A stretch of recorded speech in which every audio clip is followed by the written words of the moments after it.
You can continue anytime.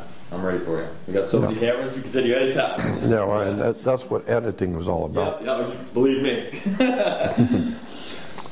And so, as I said, back in 1959, I became very interested in the world of the occult as it applies to, or the hidden world as it applies to politics and religion.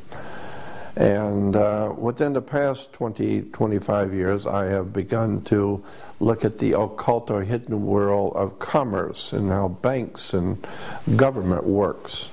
The one thing I will say that the past 50 years has given me is, I would say that nothing in this world works the way you think it does. Nothing. Governments do not operate the way you think they do. Banks do not do what you think they do. The police department is not here for what you think it is.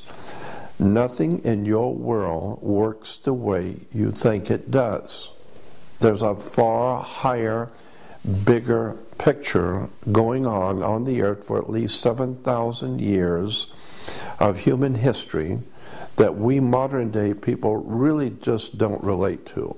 All we know is what we live with today, but never suspecting that the institutions of power, banking, education, the military-industrial complex of the world has taken hundreds of years to develop. And over these last hundreds of years, great governments have come into being.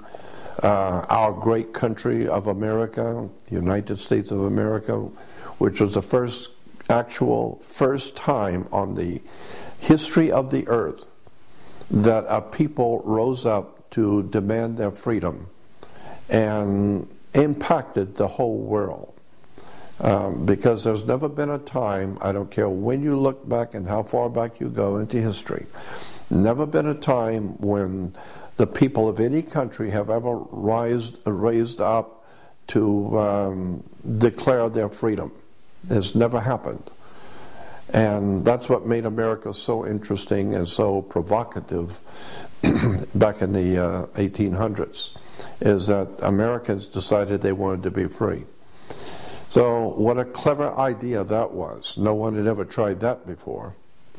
And of course, when you are a slave, and you are considered to be a slave, when you declare yourself to be free, you're going to make some enemies. And you're going to terrorize your masters who thought they owned you. So now you're going to be a terrorist. And they are now able to kill you because you're a terrorist. Why? Because you have terrorized your masters who thought they owned you.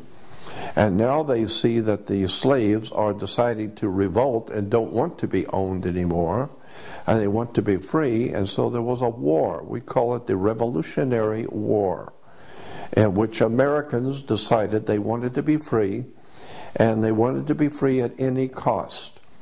And so there was a great war that started in our country against our enslavers, which was Europe. Now, if you keep in mind that for at least 2,300 years, Rome has dominated Europe. First of all, obviously, under the Caesars of Rome. And when the Caesars Rome fell in about the 5th century AD, a new power rose in Rome called the Vatican. Well, the Vatican simply took over the position of Caesar of Rome.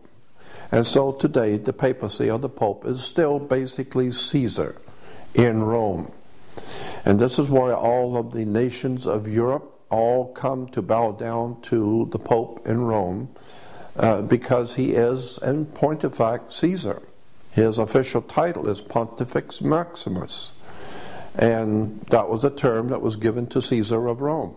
So the point I'm making here is that for 3,200 years, Rome has dominated Europe.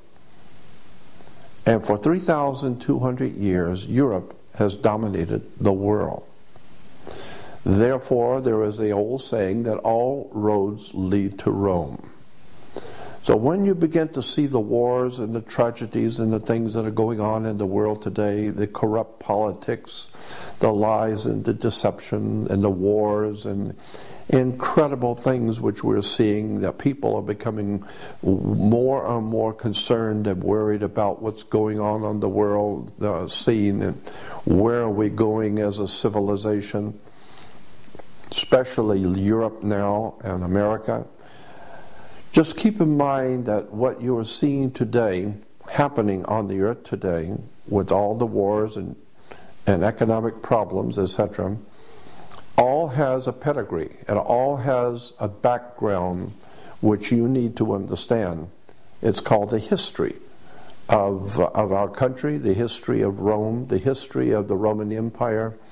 And so this is why I have always wanted to uncover, so to speak, the hidden history of Europe, the hidden history of America, and in point of fact, the hidden history of the world we live in.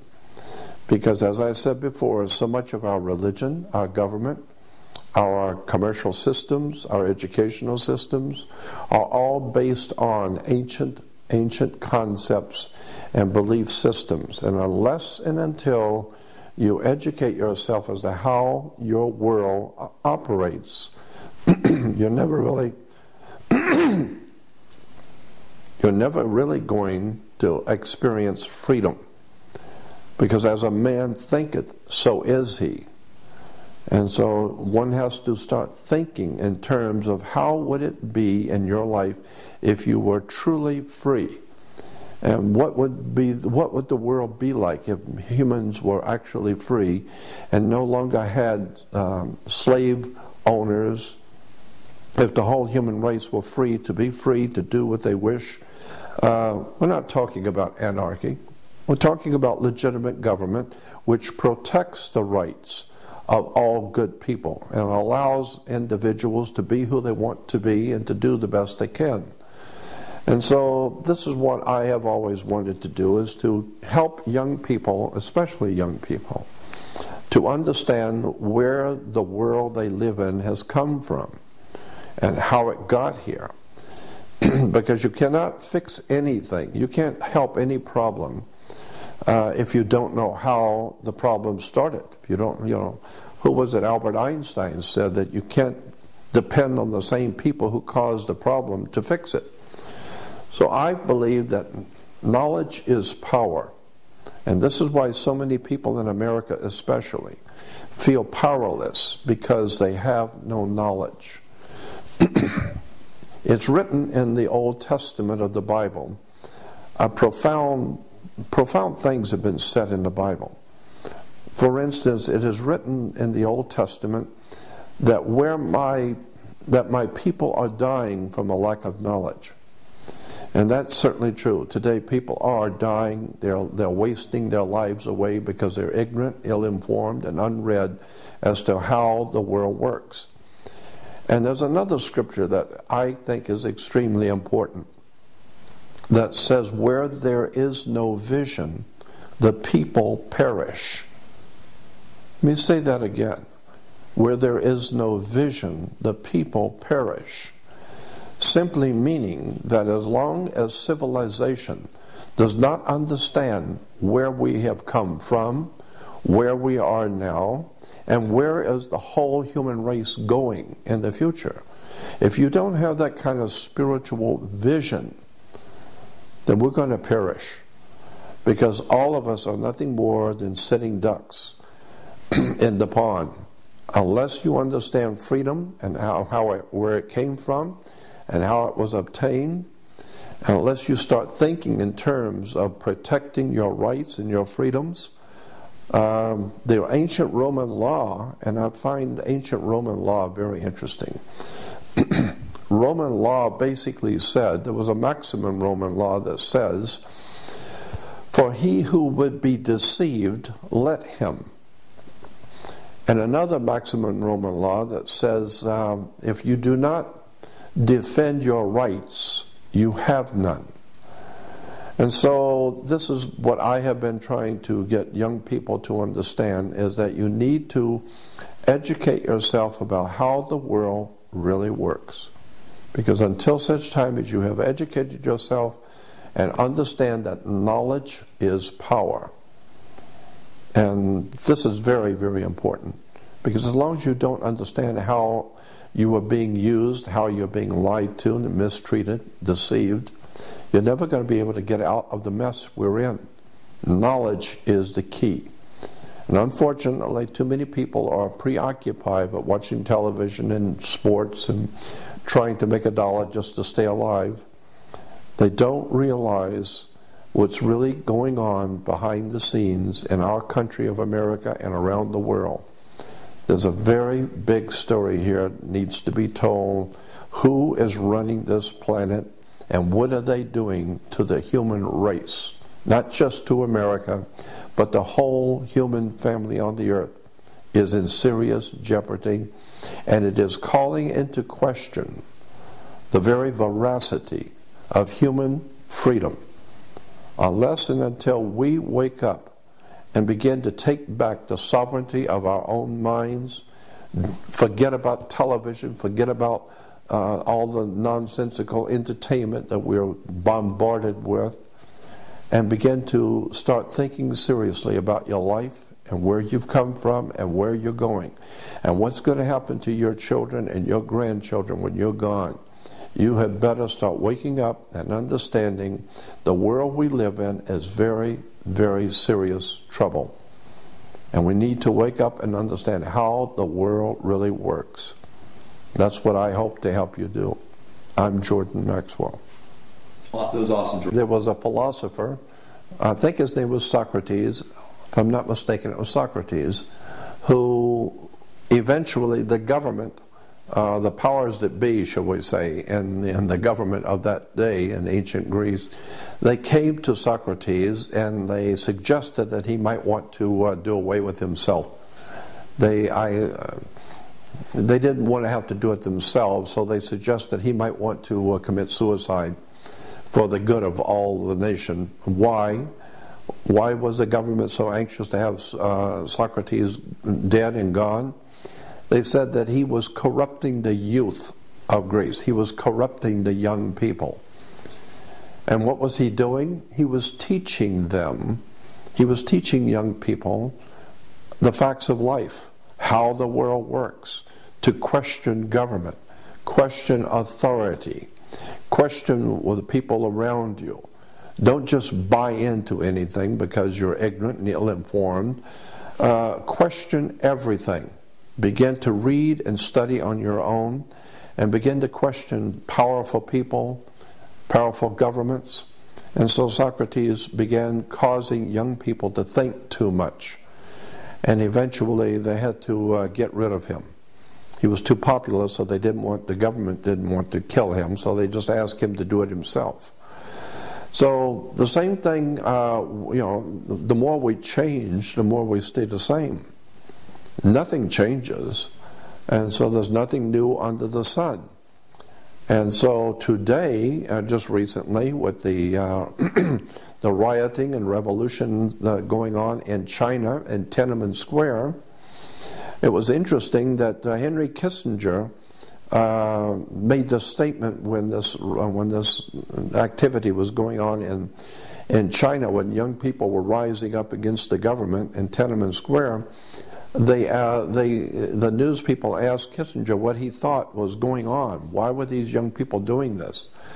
And he said, and his comment was that it was tape recordings, cassette tapes were the culprit in causing this uprising and revolution in China.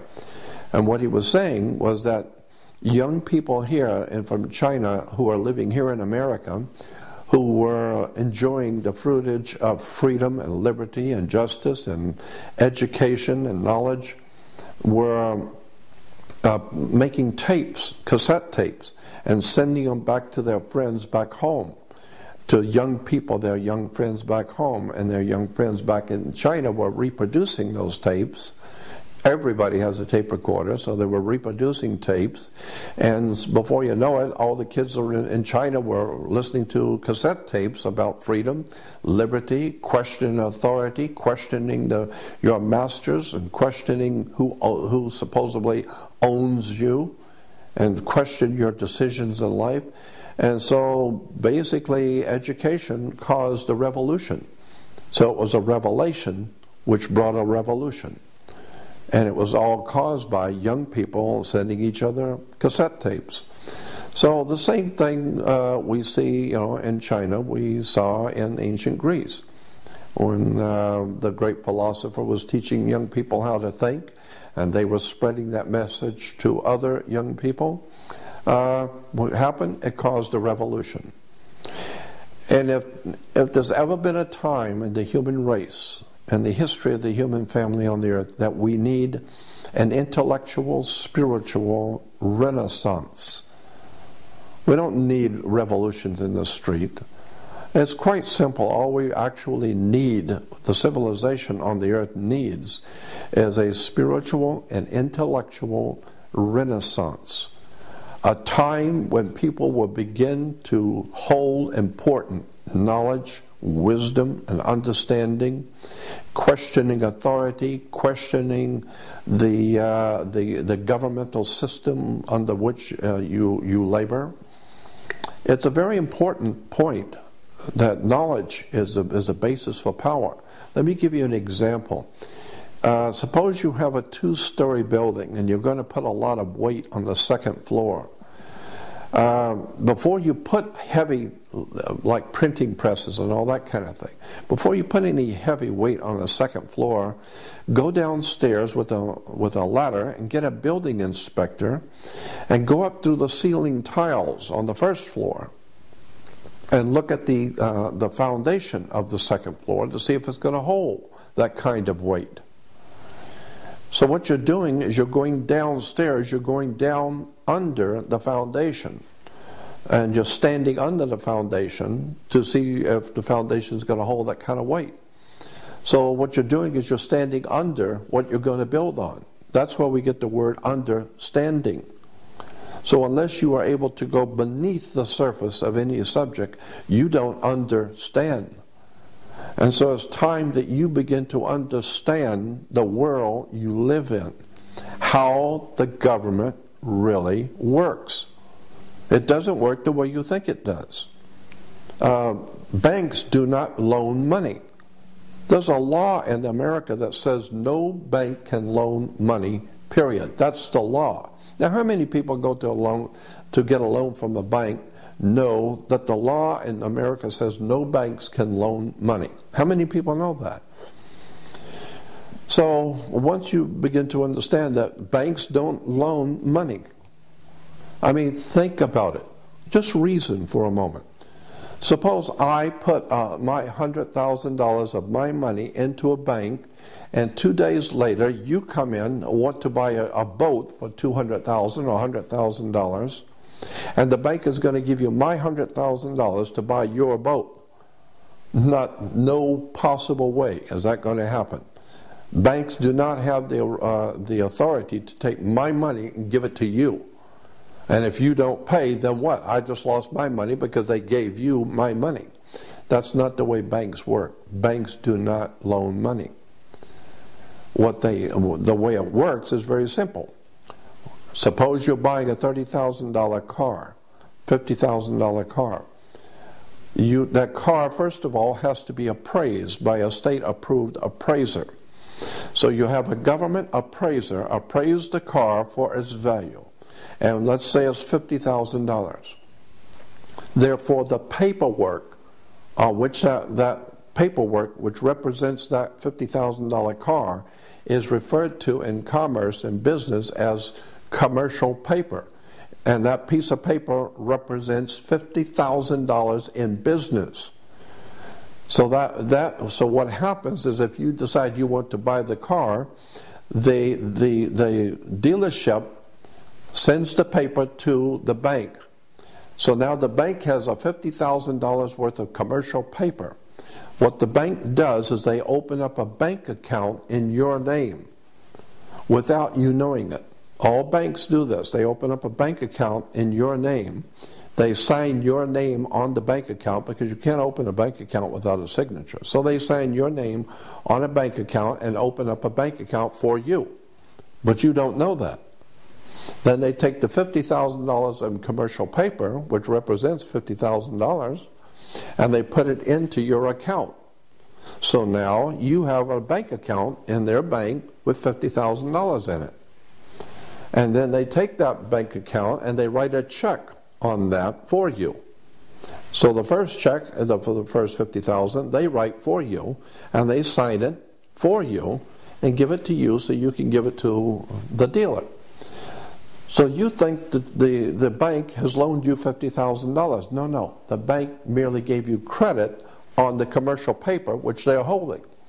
They are confirming that they have the $50,000 in the bank with the paper. They're holding the pink slip. Therefore, they will give you a credit of $50,000 based on your commercial paper. So they didn't give you anything. You gave them $50,000 on commercial paper. They just gave you a credit, and so that's the way it works. There is no money changing hands. Now let me give you another example that's even easier to understand. Suppose you were a painting contractor, and I hire you to paint my office, and you tell me it's going to cost $100 to paint my office. Well, the way it works in business, in commercial business, is that I agree to your bill of $100. So when you're through with the job, you come to me and you give me a bill, and the bill is for $100. The same thing if you go to Sears or any market or whatever, and you buy something, they're going to give you a bill. You're expected to pay it. All right, so you as a painting contractor have painted my room. When you're through, you give me a bill, and the bill I read is $400. I reach in my wallet and I pull out a $100 bill and I give it to you. Now you have been paid because I gave you a $100 bill. No, I didn't pay you anything. I paid you nothing. You gave me a bill for $100. I reach in my wallet, I give you a bill for $100. It's called a $100 bill. So now you owe me $100. It's a bill. Look on the $100 bill, and at the top it says a Federal Reserve note. It's a bank note, meaning you now owe me $100. It's a bank note. And so if you had given me a bill for $20, I give you a $20 bill. So all we're doing is just exchanging bills. That's why banks are called banks of exchange. So we're just exchanging paper. Nobody has bought anything. And because of that, the law basically says in America, you cannot pay a bill.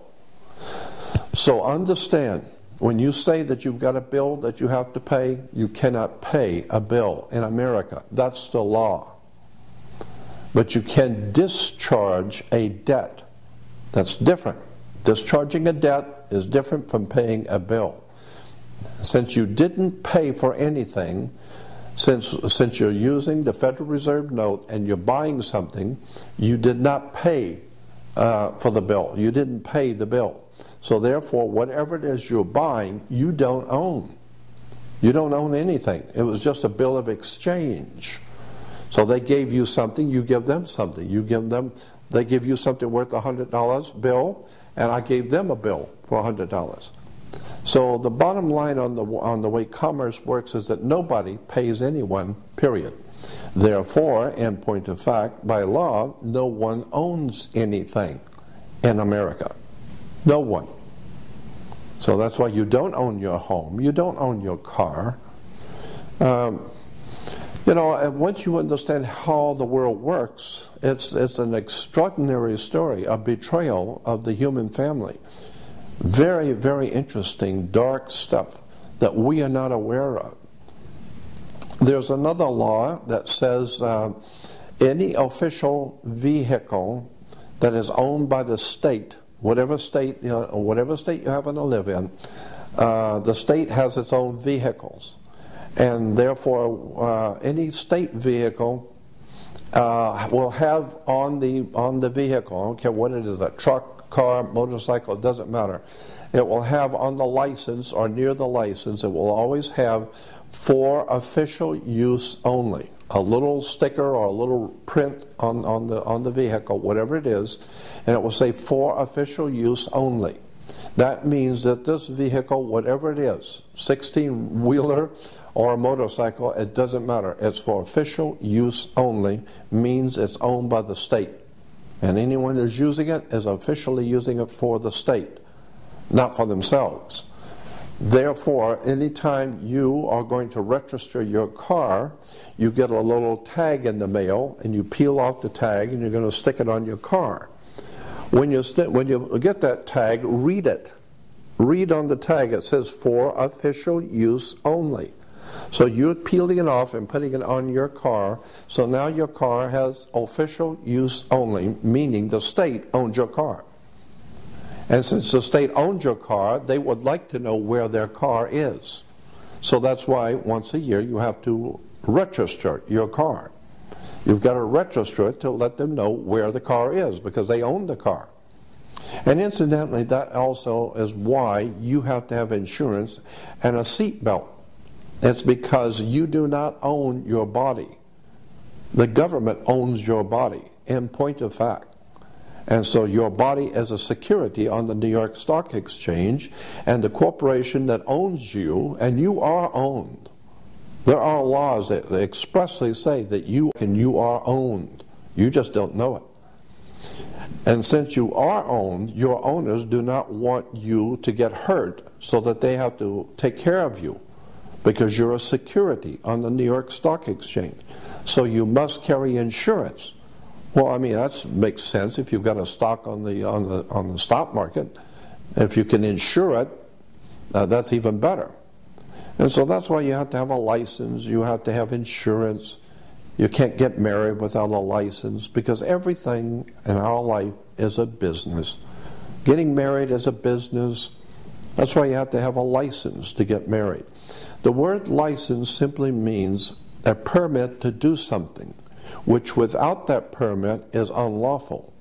Therefore, is totally unlawful for you to in any way, shape, or form have any relationship with a male or a female intimately without a license. So that's why you have to have a license to get married. Why? It's because you are considered by law a maritime admiralty product. It's a very big story, very, very deep, and most people have never heard such a thing. But the bottom line is, what I'm telling you is absolutely true. All you have to do is just start reading a little bit about how commerce works, how government works, how banks work.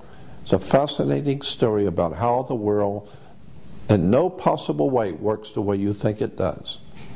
So all I'm suggesting is that you might want to, for the first time in your life, start thinking seriously about where you're going and where your country is going, and what's going to happen to your children and your grandchildren when you wake up one day to discover your freedoms are gone, your country is gone, your protections that were guaranteed to you as a citizen are gone. We are going to be in very serious trouble because we are ill-informed, unread, undisciplined, and have been taught to bow down and curtsy before royalty. We fall all over ourselves with celebrities, and all we understand anymore is the ball games and the sports and the entertainment. But nobody is suggesting that we might want to start reading the foundations of this country, begin to read and understand how government really works. Once you begin to see how a bank works, why do you have a bank? Why do we do any banking? Banks are found on both sides of a river. They're called river banks. What does a river bank do? It directs the flow of the currency. Because your money is called currency, because it's a ebb and flow of a current. And it's called liquid asset. And when you can't pay for something, then you're underwater. It's an extraordinary story, as I said, about the deception that goes on throughout the world about the real world and how it actually works. So all I'm suggesting is that you might want to take some time out of your life and start looking at the reality of the world you live in, because the world is growing more and more dangerous, more and more ignorant, and extremely violent. And unless and until the people rise up and decide to take back their sovereignty and do something about their lives and quit waiting for government to do something, you know, because in America, Americans love to talk about how we have the ability to elect our leaders. We're big on talking about how we can elect our leaders. But as Dick Gregory once said a long time ago, yes, we can elect our leaders, but you can't select your leaders. You don't select anyone. Your masters who own you will select who will run. You can merely vote on whoever they decide to allow you to vote on. And so when people go to the polls, for instance, people every 4 years are talking about going to the polls. How many people have ever wondered, what does the word poll mean? Why do you have to go to the poll? It's like Gallup, the Gallup company, you know, it's called the Gallup poll. Anytime some company is taking a poll, what does that mean? It doesn't mean that they are electing anybody. You take a poll to get a consensus of what the people are thinking. That's what a poll is. It's called a Gallup poll. There are many other companies that conduct polls for universities, for government. So that's what a poll is to get a consensus of what the people are thinking. How many people like this color or this product as opposed to how many like the Pepsi as opposed to Coca-Cola as opposed to root beer? And so they take a poll.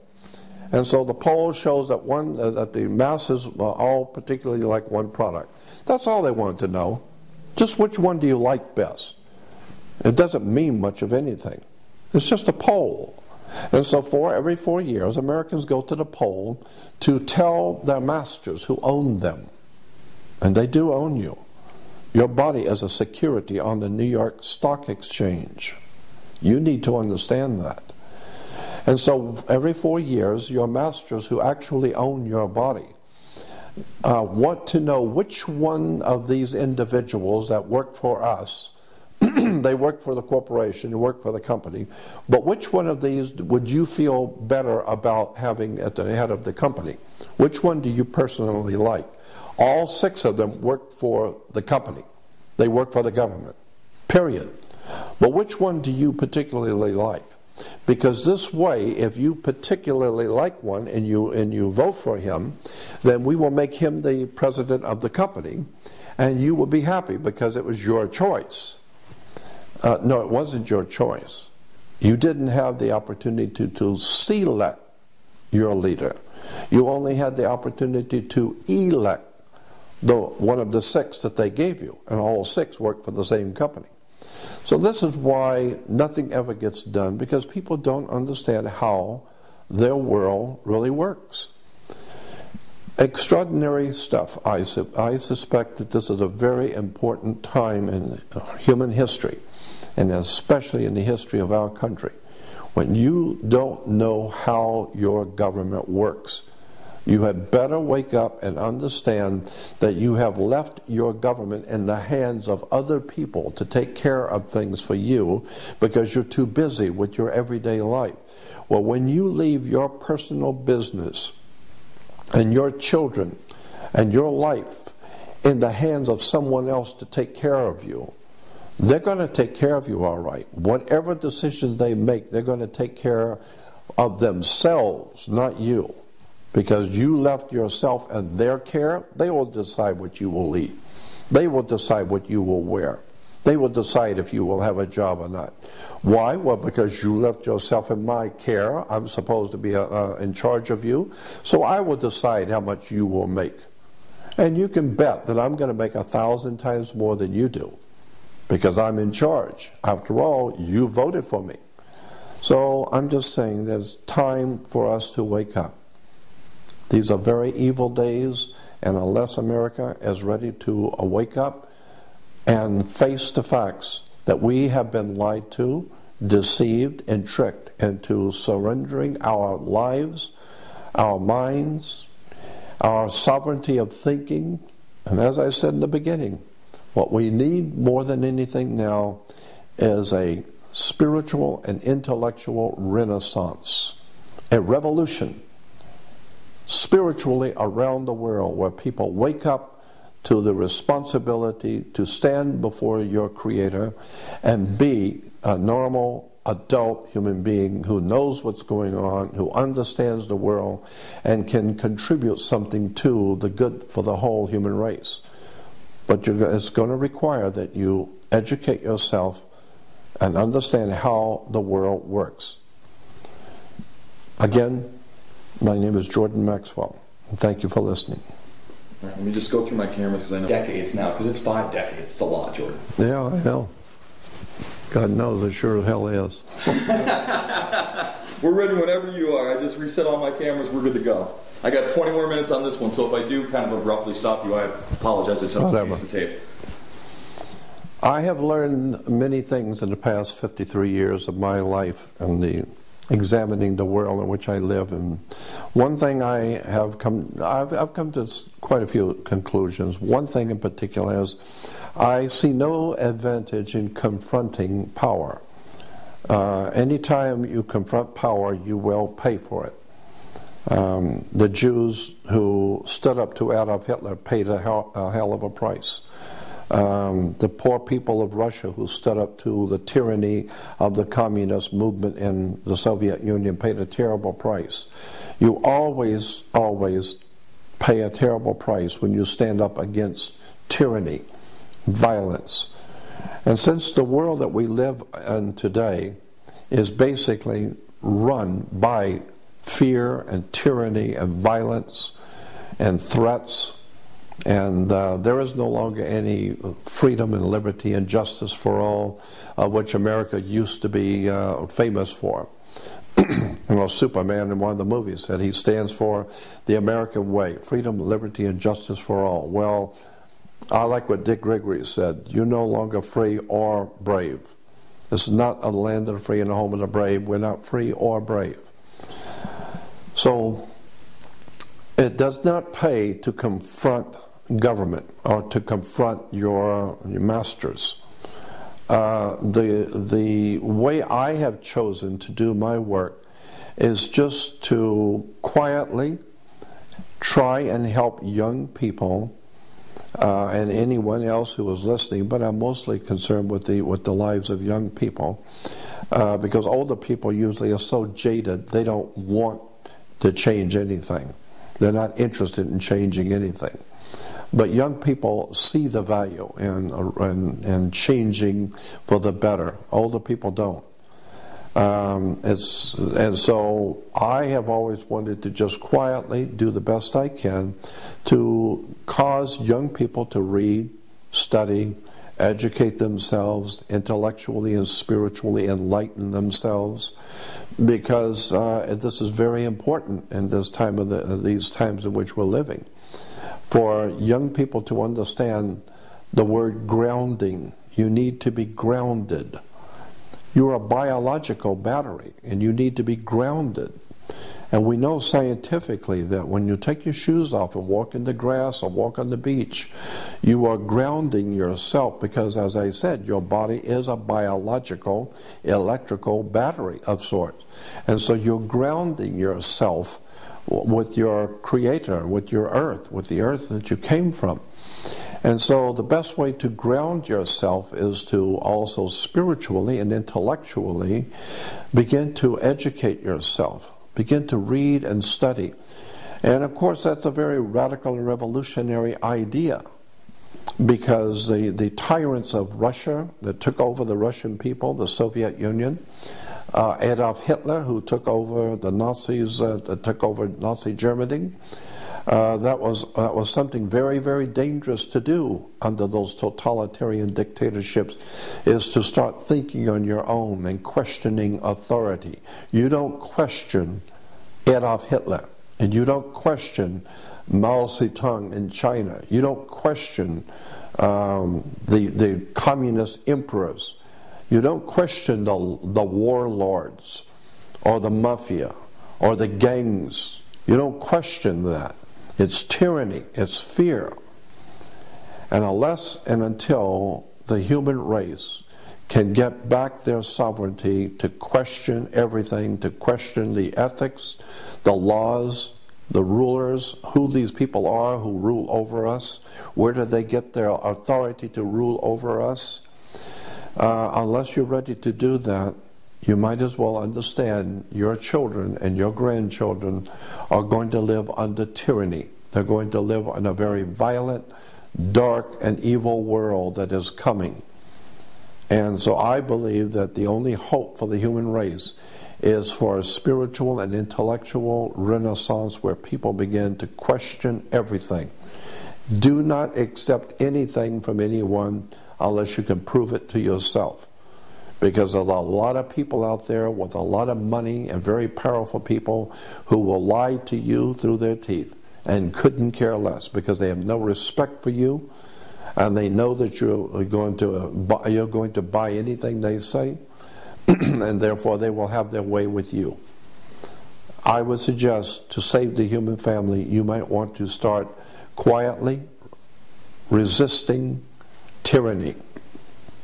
Begin to question everything. Read, study, find out how commerce works.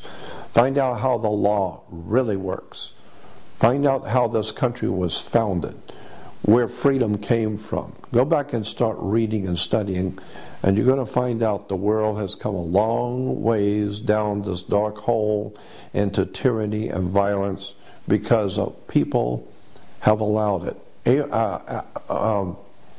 It was Albert Einstein who said, the world is a very dangerous place, not because bad people do bad things, but because the rest of humanity does nothing. And that's the truth. That is the real truth.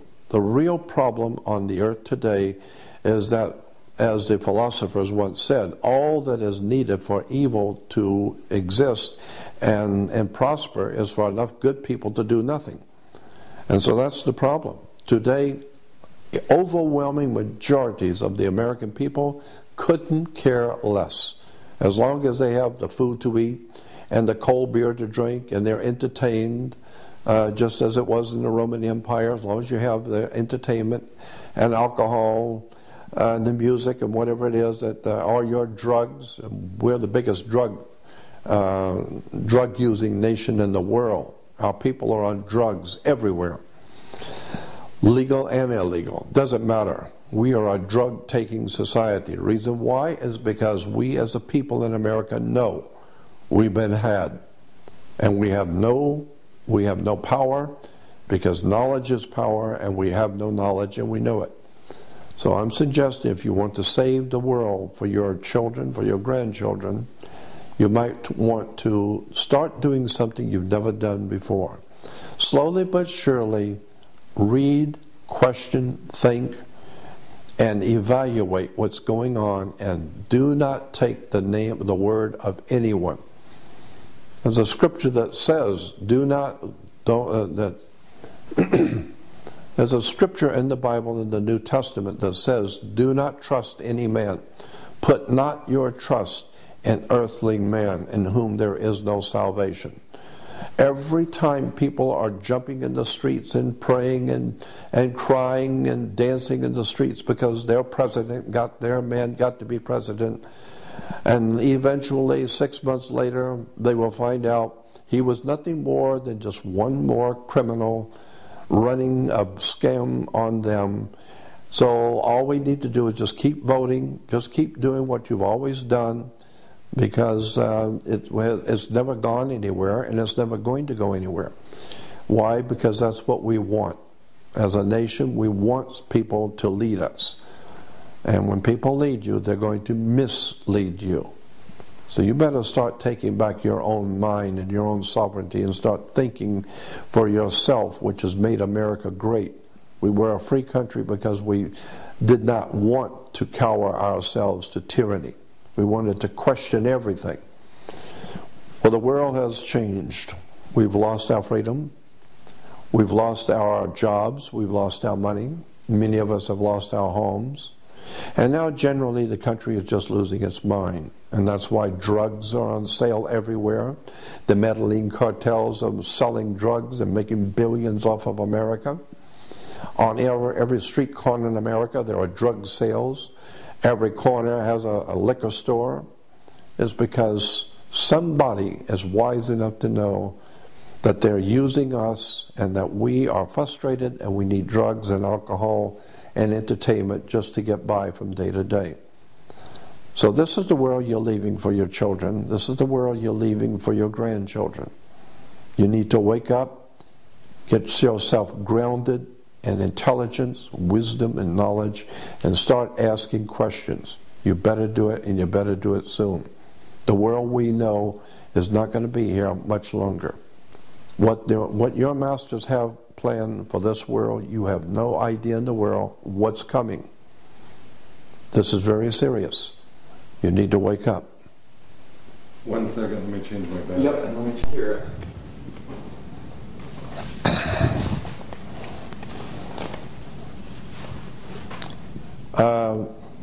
Let me talk for a few moments about entertainment.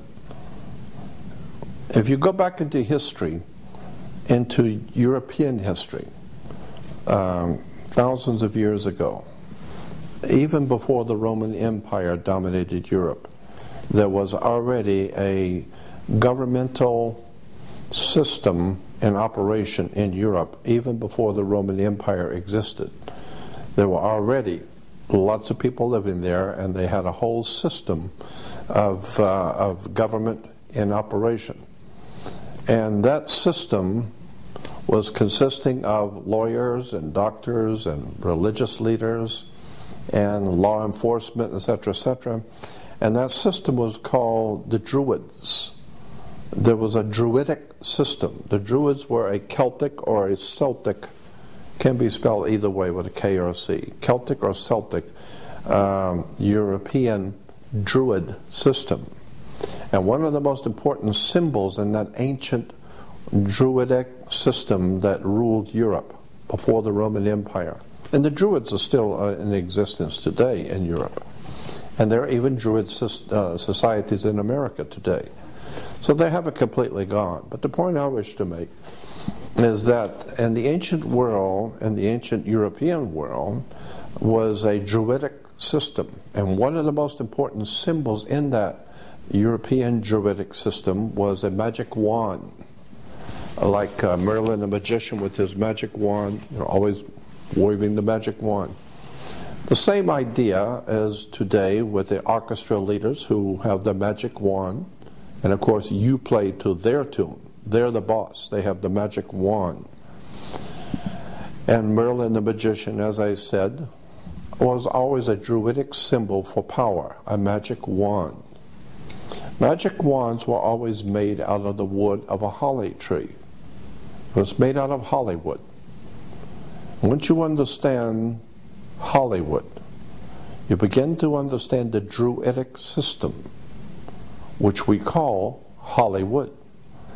And then you begin to see the symbols, the words, the terms. Hollywood, as my dear friend Dick Gregory once said, Hollywood does three things. They tell you what your masters have done in the past, what they're doing now, and what they're getting ready to do. That's what Hollywood is there for, to tell you the history and where you are now and where you're going. Because people like Steven Spielberg and George Lucas are many things, but stupid is not one of them. They're brilliant directors and producers, and extraordinarily brilliant writers and people in Hollywood who know what's going on. They know where the world is going, and they're putting it into movies. They're showing you what it was like many years ago, what it's like now, and they're making movies about what's coming. That's Hollywood, druidic system of entertainment. You need to wake up and understand what's going on here. Now, in commerce, you need to also understand the fact that your body is a security on the New York Stock Exchange. This is a concept that most people have never heard, and it's totally foreign to your thinking. But your body is a security on the New York Stock Exchange. There are two kinds of laws. Let me explain this. There are two kinds of laws. As far back as the Roman Empire, the Caesars of Rome proclaimed that there were two kinds of laws. There are only two things on the earth. There's water and land. Therefore, it would follow that there's only two kinds of law on the earth. The law of the land and the law of the sea. The law of water. We've all heard the term the law of the land. But most people do not realize that that is the reason why we call it the law of the land is because it's differentiating between the law of the sea. There's a second law. So that's why when you walk into a court, when you walk into a court, you will see a fence with a gate. And the people sitting out here is under what you call the law of the land, because the people live on the land. But once you walk through those gates, when your name is called and you walk through the gates, those gates are referred to in court as a water gate. A water gate is when you go through the canal, like the Panama Canal, they have water gates. And when the water gate opens, the water rises, so that they close the gate and the next gate opens and it rises again. And so when you go into a court, your name is called, and if you put your hand on the gate, there's a piece of wood on the top of the gate. So when your name is called, you put your hand on the gate and you open the gate. The gate is a water gate. And there's a piece of wood on the top of the gate. It's called a bar, the B-A-R. And you're not licensed to pass the bar. And so you are passing the bar when you are not licensed to pass the bar. The attorney is licensed to pass the bar, not you. So therefore, when you walk past the gate, the bar, you are now in hot water. And someone's going to have to bail you out. And so that's why all commerce and all life has to do with maritime admiralty, or the law of water. And as I said, there are two kinds of law, the law of the land and the law of the sea. The law of the sea, when we talk about the sea, the oceans, we always refer to the oceans, well as one of the ancient words for the ocean or for the sea was mer, M-E-R, which gives us our word mermaid. And so the sea, or mer, was always enchanting because the waves come in, they go out, they come in and go out, and it's hypnotic. And so the waves coming in and going out, it's beautiful, it's relaxing, it's metaphysical, and so it's very, what we call, enchanting. So therefore, mer is enchanting. And so the law of the sea became known as the law of the merchant. And so the law of the merchant, or merchant, is the law of the sea, or the law of water, and water represents in law, whether you know it or not, in law, water represents money. Money is water. So that's why people say, money goes through your hands like water. No, money is water. It is the liquid asset, the cash flow. And of course we say if you're losing your house is underwater, or you're drowning in debt. You can go on for hours with this subject about how maritime admiralty, or the law of banking, is actually the law of water. And as I said before, that's why you have banks, because banks are on both sides of a river. It's a river bank, and with a river bank, it directs the flow of the water, or the currency. So your money is a currency. So the whole idea of life on the earth is that there are two kinds of law, the law of the land and the law of the sea. And once you understand that all activity of humans on the earth, crime, doesn't matter what kind of activity, whatever the activity you're involved in, is under the law of the sea. It's under maritime admiralty law. And you need to understand that. So that you need to understand what the word maritime law means. It means the law of the sea. Let me give you an example about how the law of the sea works. All ships, rocket ship, sailing ship, item has to have its own certificate of manifest. You have to have how much does the car weigh, how much does it weigh, what color was it, does it have air conditioning, is it 4-door or 2-door? So it has to have its own certificate of manifest. Why? Because it came in on a ship and she delivered the product on the water, on the high seas. And so she's now sitting in her berth. So this is why when you were born, your mother's water broke. And you came out as a maritime admiralty product because you came out of water. Therefore, you have to have a birth certificate, a certificate of manifest from the ship who sits in the harbor in her berth. So you have to have a birth certificate. Why? And who has jurisdiction over the birth certificate is the dock, because that's where the ship is sitting. It's sitting at the dock.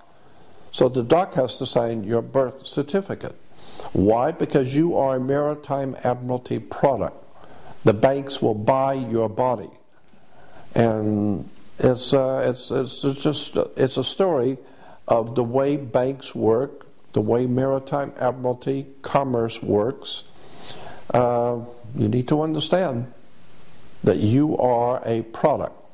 This is why if you are looking for a job, you're not looking for employment. You go to a human resource center because you are nothing more than a resource. You're a human resource. Just like iron and copper and oil and silver, and you're a resource. So you need to understand how this stuff works. When you drive through the downtown Los Angeles, you will see gang graffiti on the walls. Most people driving by and seeing gang graffiti just shake their head because it's just incredible the way that young people destroy property by spray painting graffiti on walls.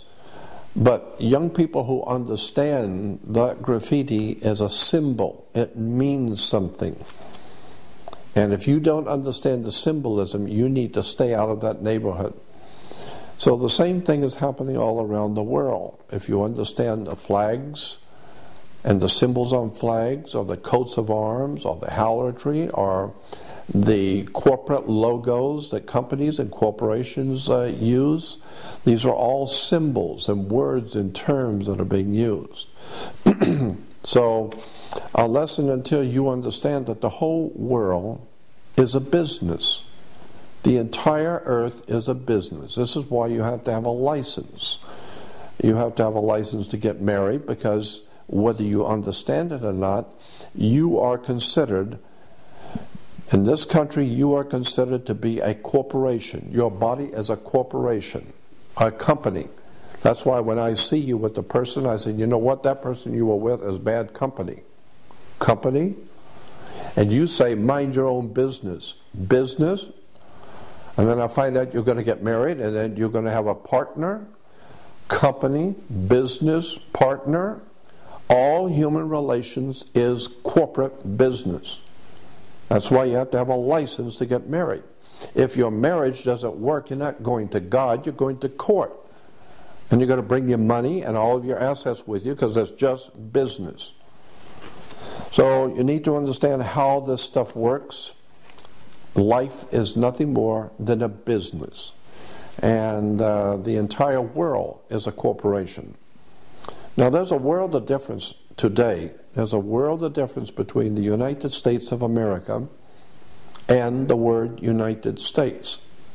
The word United States by itself means one thing. United States of America means something totally different. So that's another subject for another time. You need to understand how your government really works. Again, I'm saying that the most important thing that I would like for my audience to understand is that they need to educate themselves to the world they live in. Nothing works the way you think it does. Nothing. I was talking about symbols and talking about the gang symbols. Well, nothing is more interesting when you're talking about symbols. Give me 1 minute.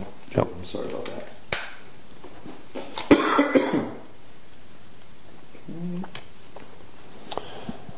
So I was talking about the symbols, the gang symbols, and how they are actually telling you something.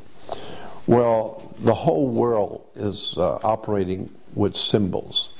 As I said, corporate logos, company logos, national coats of arms, harlotry, flags, badges, police badges, fire department. All these are different symbols, and they mean something. And I have talked for many years about the symbols on even just the $1 bill. Very interesting subject about the symbols on American dollar bill. For instance, on this side you will see the eagle. The eagle has two wings. Okay? The eagle has two wings, a left wing and a right wing. And this is why you have left and right wing politics, because the eagle only has two wings. So you only have Democratic and Republican wings in America. You cannot have a third wing. This is why third parties have never been allowed and will never be allowed in America, because the eagle only has two wings, a left wing and a right wing. Then above the eagle you will see 13 stars. And the 13 stars collectively, together, make up what we call a hexagram, or the Star of David. There are 9 tail feathers. There are 13 stripes in the flag.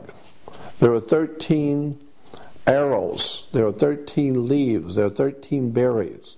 There are 13 layers of the pyramid. Count them, 13 layers. On the opposite side with the pyramid, and very few people have ever wondered, why is there a pyramid on an American dollar bill? Well, beneath the pyramid, you will see on the pyramid, it says 1776 in Roman numerals.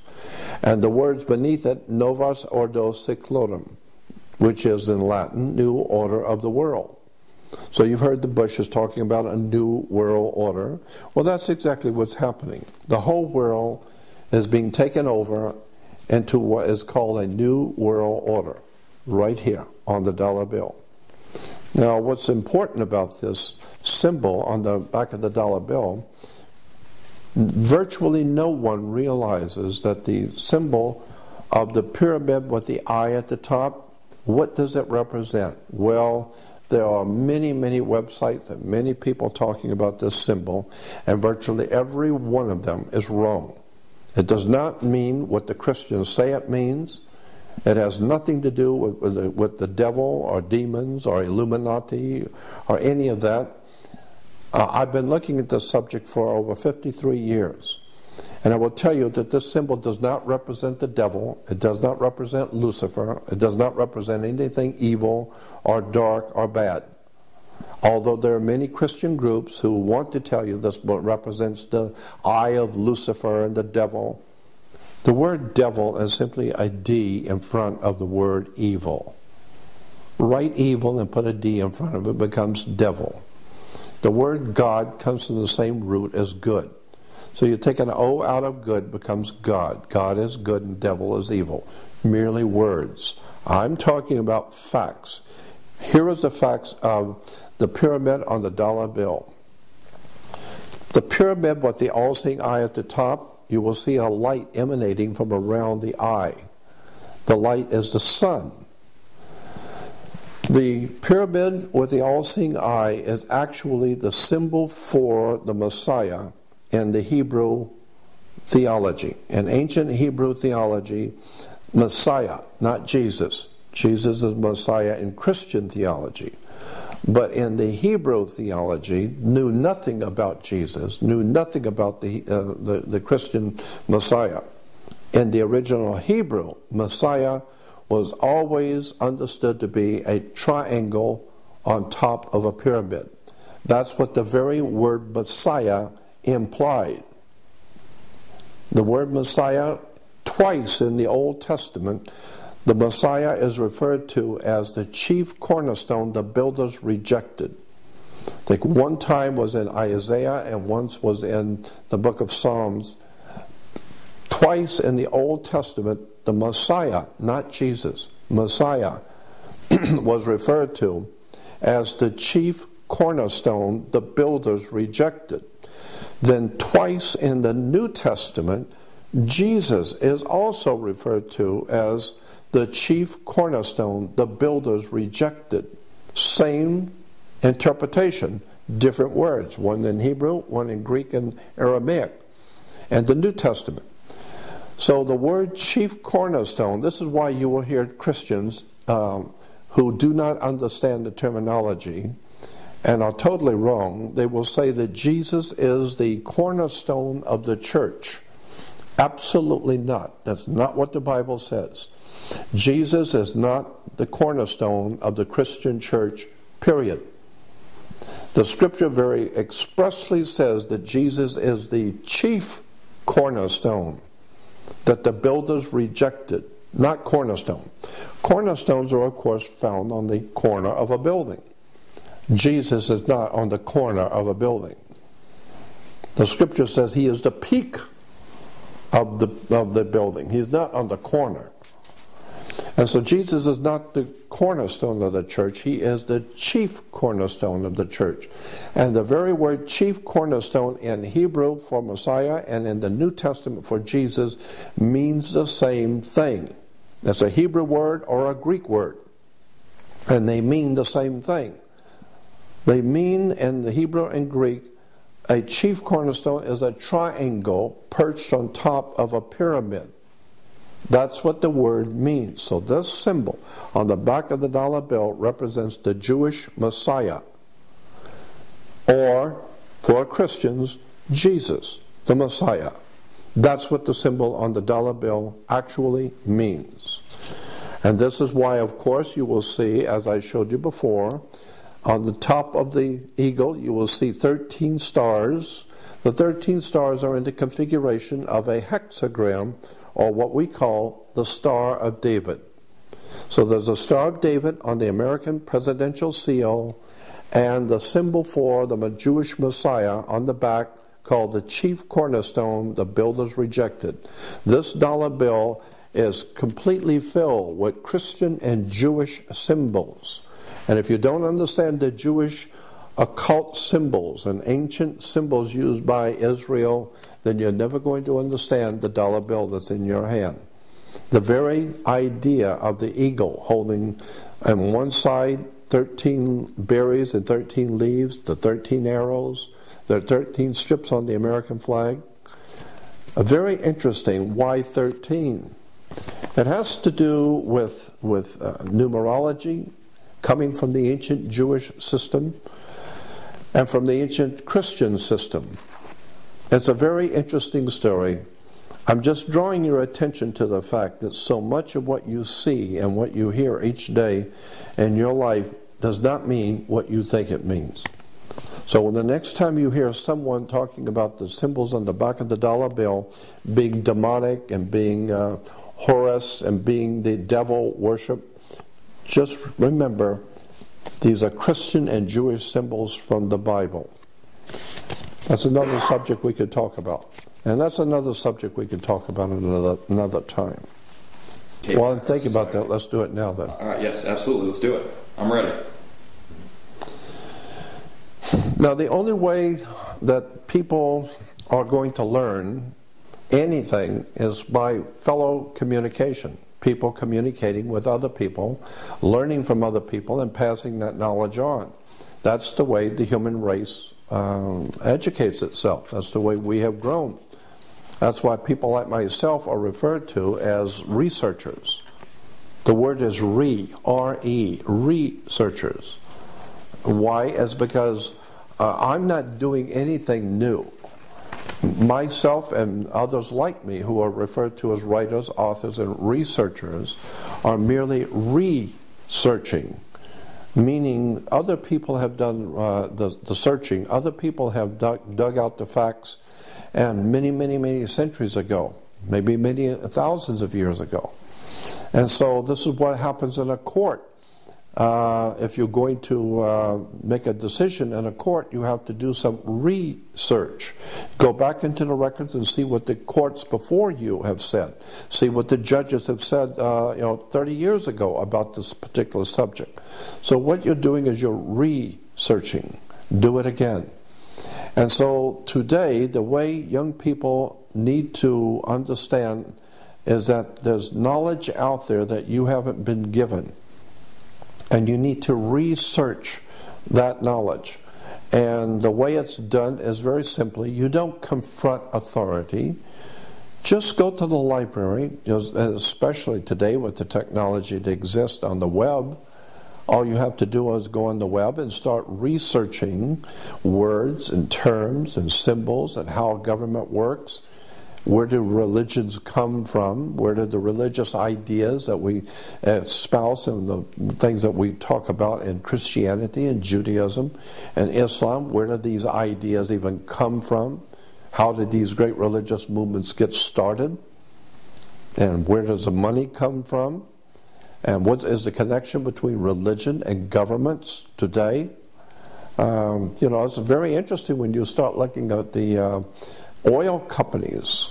For many years, oil companies, most people don't know this because they don't study it, but oil companies have been financing churches, Protestant and Catholic churches, especially Protestant churches, have been getting a lot of money from oil corporations for their missionary movements. A lot of the big churches have huge missionary movements financed by the oil companies.